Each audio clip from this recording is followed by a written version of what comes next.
Brasil é um país plural e tem na mistura das raças uma das suas principais características. Mas ainda assim os casos de racismo continuam acontecendo. O que a lei faz para combater esse tipo de crime e o que as pessoas que sentem literalmente na pele o que é lidar com o problema fazem para conseguir superar os traumas causados pelo preconceito racial. O tema de hoje do Cidadania em Pauta é muito importante: a desigualdade racial e o racismo.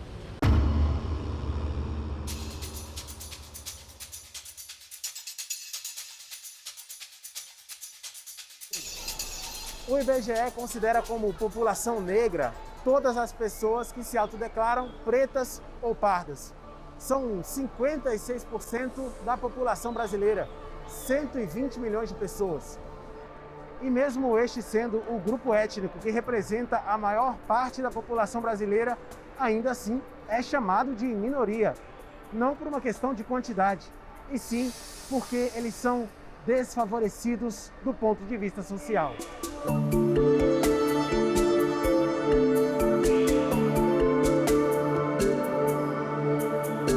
Então, eu costumo dizer que a pessoa negra, ela faz resistência ao racismo desde o primeiro negro que chegou aqui no Brasil na condição de escravo. Então, o quilombo é o primeiro símbolo de resistência que nós temos. Depois, no século XIX, o abolicionismo foi um outro momento de resistência do povo negro. E no século XX, o movimento negro que a gente conhece hoje. Então, assim, eu vejo que essa luta não é de agora, é uma luta de pelo menos 5 séculos que a gente tem realmente de resistência. E que é importante a gente falar que o processo de colonização, o surgimento do racismo, a convenção de se colocar as pessoas negras nesse lugar de subalterno, de inferiorizado, tem um reflexo até hoje, né? Nas condições socioeconômicas da população negra brasileira. Então, o Dia da Consciência Negra tem a sua importância para a gente olhar para a história e identificar o impacto que esse processo de exclusão de 5 séculos até hoje gera nesse grupo. Oi, eu sou a Gabriele Vieira, eu sou jornalista. Vamos falar sobre racismo. O racismo no Brasil, no mundo, ele nunca deixou de existir. O preconceito vem desde mesmo da época da escravidão. E o que acontece hoje é que hoje a gente tem meios para expressar a nossa opinião. Hoje o racista e o preconceituoso, ele sabe onde que ele vai se expressar, que são nas redes sociais, que são nas plataformas web, e eles pensam que eles não serão punidos e muitas vezes não são. E assim, as pessoas usam o que a gente tem atualmente com a polarização da política. A gente tem pessoas que estão defendendo o seu discurso racista e preconceituoso como sendo certo. E ainda dizem que é um direito de se expressar, né?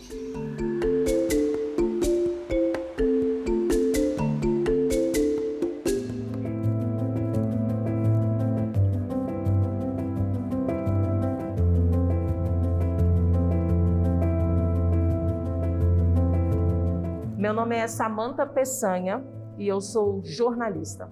Desde pequena, por sempre ter estudado em colégios particulares, eu sempre fui uma das únicas negras nos colégios que eu estudava.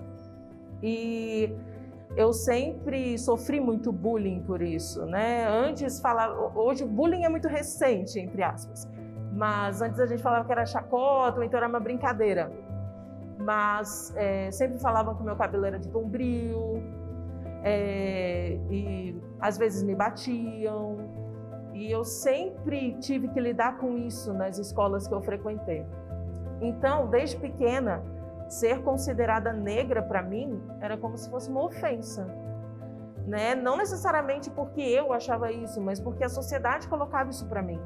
Então, eu sempre fui morena, morena cor de jambo, morena da cor do pecado, o que também é bem errado, né? Mas, enfim, E quando a gente vai crescendo, a gente acha que isso são elogios e, na verdade, não é.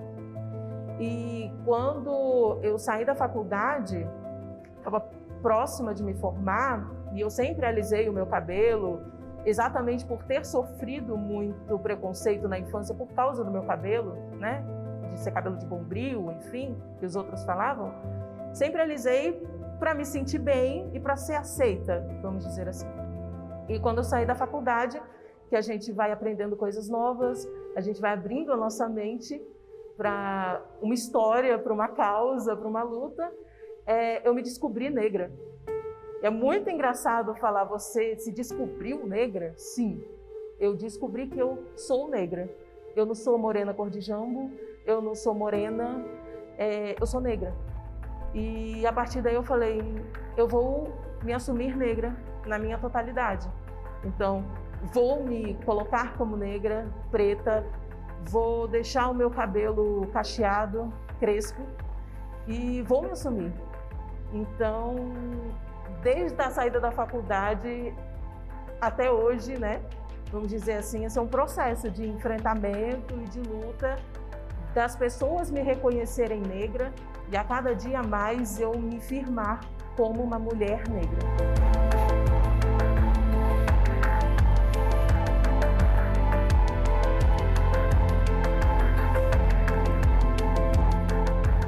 O Cidadania em Pauta, falando sobre o delicado tema da desigualdade racial, volta em instantes.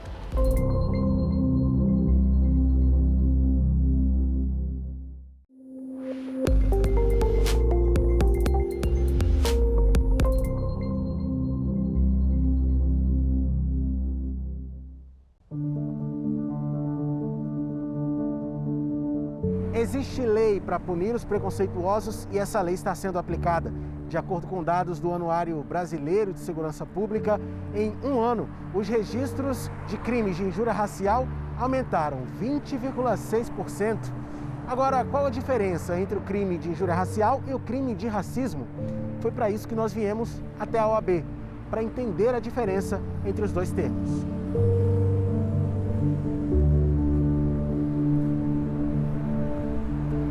Nós vamos conversar com o Dr. Beethoven Andrade. Ele é secretário-geral da Comissão de Igualdade Racial da OAB e vai nos explicar essa diferença. A injúria racial, ela consiste na ofensa à dignidade, à honra da pessoa, ao decoro, né? Então, a injúria racial, ela é vista sempre no íntimo. Então, uma ofensa com cunho racial, étnico, religioso, né? Ela ofendida diretamente àquela pessoa, ela vai se configurar como uma injúria, né? O racismo não, o racismo ele é um sistema maior, um sistema político, uma construção histórica, social maior e generalizado. Então ele não se dirige a uma pessoa unicamente, ele se dirige a todo um grupo social indeterminado ou até determinado também. Até do ponto de vista de penalidades, há uma distinção grande, né? Sim. A injúria racial está prevista no Código Penal no artigo 140, né? Ela é qualificada como uma questão de raça, etnia, e aí ela tem uma qualificadora dentro da injúria. Já o crime de racismo não, ele é previsto na Lei 7.716 pelo artigo 20, né? E aí tem também algumas qualificações de como a propagação do racismo se dá. Então, o racismo ele é previsto em uma lei específica, única, né? Que é direcionado de forma generalizada a determinados grupos. Então, tem essa diferença também. As estatísticas do IBGE mostram que a desigualdade racial existe em várias áreas. Na educação, por exemplo, apenas 9,3% da população negra tem curso superior, enquanto 22% da população não negra tem ao menos uma graduação. A realidade socioeconômica também mostra disparidade. O levantamento do IBGE mostrou que o rendimento domiciliar per capita da população preta e parda foi de R$ 934, já o da população branca, R$ 1.846. A ascendência social é um desafio ainda maior para quem é negro no Brasil. Isso é um reflexo de um racismo estrutural que a gente tem. E as pessoas negras, ainda que elas ascendam, elas enfrentam muitos obstáculos, que é essa questão do acesso a direitos. Ainda que a gente tenha uma Constituição que conceda direitos para todo brasileiro, a população negra sofre um impacto por conta do racismo estrutural. O que significa isso? O racismo estrutural impede que a gente, por exemplo, acesse muitas vezes a creche naquela comunidade. Então, aquela mulher negra tem dificuldade de colocar o filho na creche para ir trabalhar. A dificuldade de ter acesso à escola e, quando acessa, a questão da evasão escolar, que faz com que essa população, por necessidade, vá antes para o mercado de trabalho, não se qualifique e continue tendo esses trabalhos com péssima remuneração.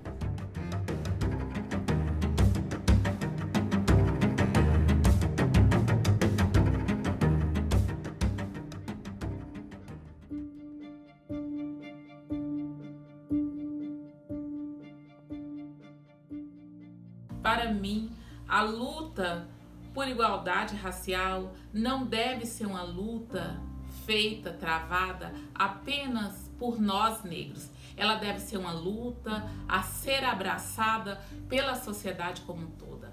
Seja ele o judiciário, as polícias, principalmente porque é uma polícia racista que mata pretos e pobres todos os dias, pelas empresas públicas e privadas.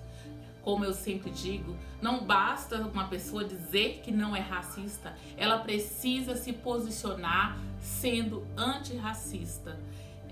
Não é uma luta que é só nossa, é uma luta de todos, porque o racismo atrapalha a sociedade como um toda. Ela não atinge só a nós negros. O racismo não atinge só a nós, ele atinge a sociedade como um todo. Pouco a pouco, a população negra vai conquistando importantes espaços do ponto de vista social. Mas parece que o desafio para quem pertence a este grupo é maior do que o comum. É o que você vai ver no próximo bloco do Cidadania em Pauta.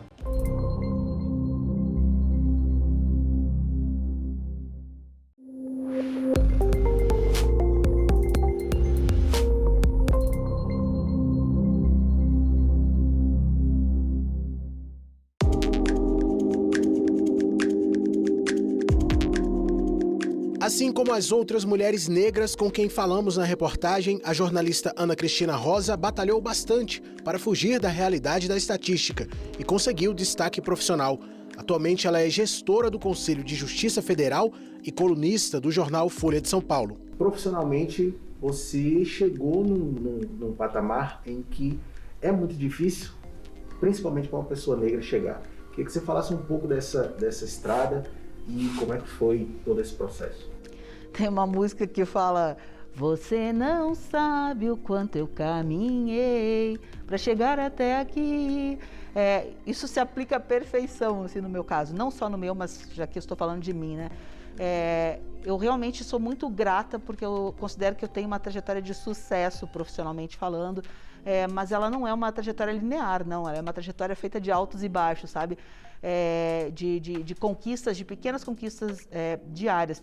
Eu tive a felicidade de contar com uma família de pessoas humildes, bem humildes, mas que acreditavam na educação como um fator de transformação, que reconheciam, apesar de ter pouca instrução formal, de ter pouca cultura formal, reconheciam na educação uma ferramenta poderosa de mudança, sabe, de transformação social. Então, os meus pais sempre proporcionaram, tanto a mim quanto ao meu irmão, a oportunidade de estudar. Estudamos sempre em escolas públicas, mas pudemos sempre estudar e ir conquistando espaço através dessa formação, né, educacional, intelectual.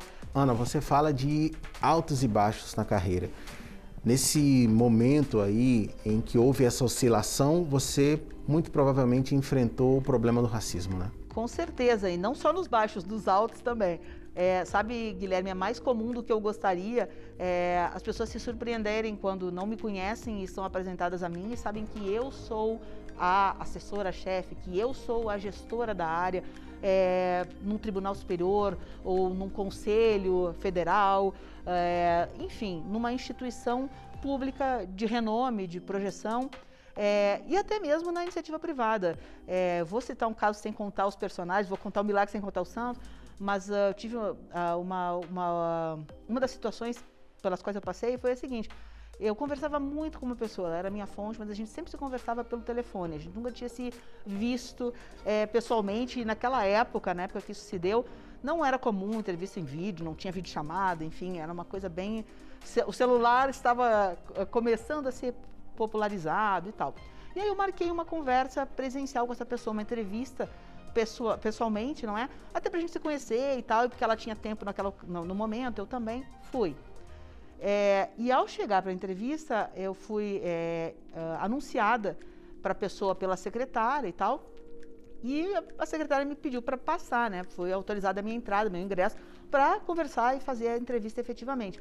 E aí, para minha surpresa, quando a secretária abriu a porta e eu entrei, o entrevistado, no caso, fez o seguinte comentário, a seguinte ponderação: não, minha filha, dá licença, não posso te atender agora, porque agora eu vou atender uma jornalista do jornal Estado de São Paulo, dá licença, vê com a minha secretária, marca aí, não sei o que é, e volta outra hora.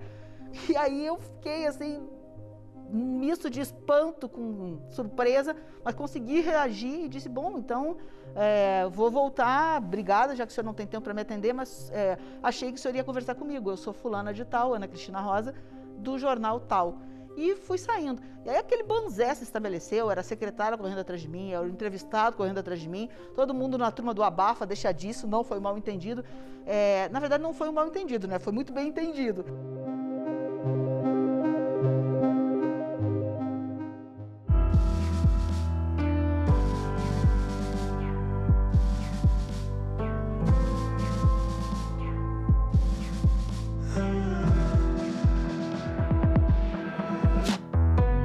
Quando uma pessoa sofre algum tipo de insulto ou passa por uma situação de constrangimento, causado de forma proposital por conta da sua cor da pele, seja lá qual ela for, que medidas essa pessoa deve tomar judicialmente? Bom, o primeiro ponto no ato da injúria, né, ou do racismo, tentar colher provas, né? Então, de uma forma segura. A gente recomenda sempre isso, a segurança em primeiro lugar, não importa o que vai acontecer dali para frente, mas a sua segurança em primeiro lugar. Então, se ela conseguir gravar vídeo, áudio, tirar foto, pegar dados de uma testemunha, de uma possível testemunha para um processo, esse é o primeiro ponto, é o crucial para que essa denúncia vá para frente, né? Se tiver como acionar o policiamento militar, também aciona o policiamento militar, pede para que compareça, que acompanhe, né, até uma delegacia. Conhecer, saber se na sua cidade, na sua capital, se existe uma delegacia especializada, se dirigir a essa delegacia especializada para proceder com a ocorrência. É interessante que se faça o quanto antes para que os fatos não se percam com o tempo, né?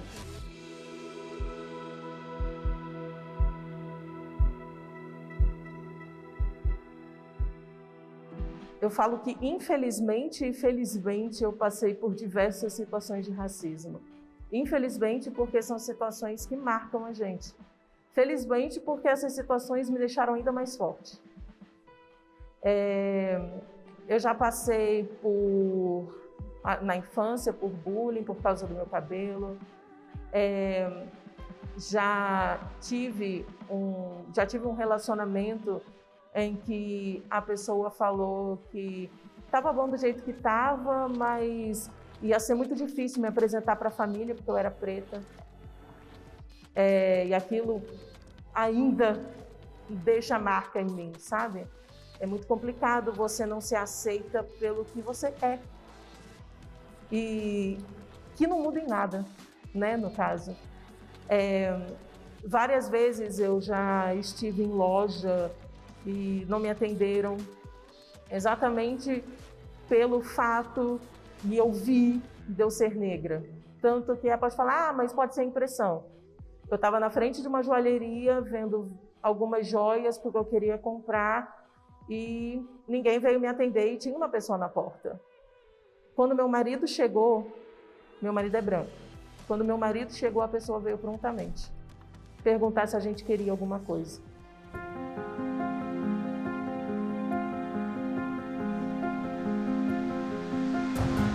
Fala do racismo no mercado de trabalho, do racismo no nosso dia a dia, a gente não fala como a mulher negra como sendo somente um objeto sexual. Um dado momento, quando eu trabalhava numa TV aberta, um homem chegou pra mim e disse: eu queria ficar com você, mas só pra saber como é que é pra ficar com uma mulher negra. Eu parei na hora e falei... Eu fiquei meio em choque e pensei, todo mundo tem suas peculiaridades quando você se relaciona com uma outra pessoa, mas por que que ele queria uma mulher negra? Qual a nossa diferença para as outras, sabe?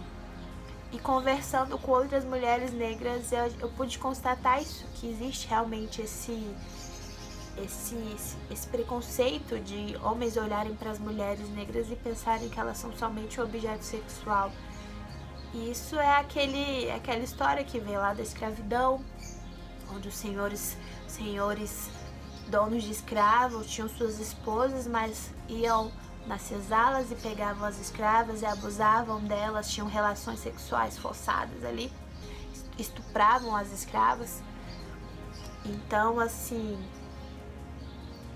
é triste, é muito triste, porque eu conheci muitas colegas, muitas amigas que falavam que homens já tinham chegado nelas mesmo só para ter uma relação sexual, somente isso, e elas eram vistas como objeto sexual.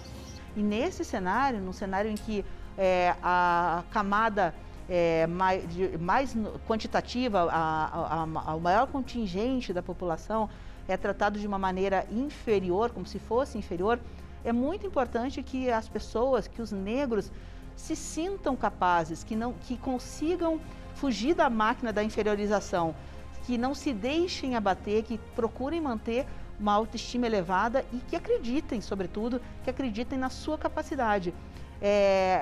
O negro no Brasil parte de um ponto de partida, de um princípio que não é o mesmo do não negro. E aí não é nem só uma questão socioeconômica, que é muito importante e que pesa muito, porque a maioria dos pobres no Brasil é composta por pessoas negras.